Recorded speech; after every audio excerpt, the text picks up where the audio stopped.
हम बात करेंगे आलोचना की। अरे डरिए नहीं, यहां किसी व्यक्ति या वस्तु की आलोचना नहीं, हम बात करेंगे आलोचना की प्रवृत्ति की। कई लोगों को किसी की भी आलोचना करने में बहुत आनंद आता है और कुछ लोग तो आलोचना को स्वाभाविक ही मानते हैं। वो आलोचना कितनी व्यवहारिक है और कितनी उचित, इस बात को जाने बिना, इस बात पर बिना कोई विचार किए बिना किसी पर भी सवाल करते रहते हैं। वैसे समाज हमें इस आलोचना का अधिकार तो देता है, ऐसा आप भी करते होंगे, लेकिन हम ये भूल जाते हैं कि इस आलोचना में आत्म आलोचना भी शामिल है कि नहीं। क्या कभी हम अपनी आलोचना करते हैं? क्या हम अपने कर्मों कार्यों का विवेचन करते हैं? आलोचना पर हम बात करेंगे।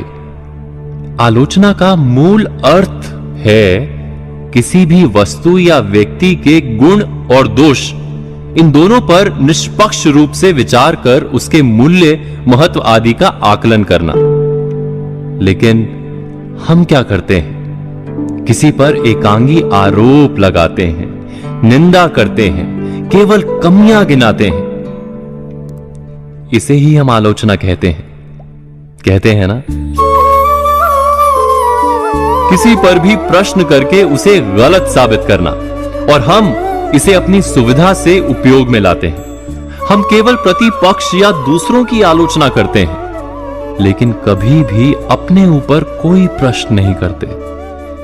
ना ही हम अपनी आलोचना पसंद करते हैं, क्योंकि वास्तविकता यह है कि लोग आलोचना के नाम पर केवल विरोध या निंदा करते हैं, सत्य नहीं बताते। लेकिन आज समाज को जिस बात की सबसे अधिक आवश्यकता है वो है सच्ची आलोचना या समालोचना। महात्मा गांधी जी ने इस आलोचना के लिए बहुत सही बात कही है।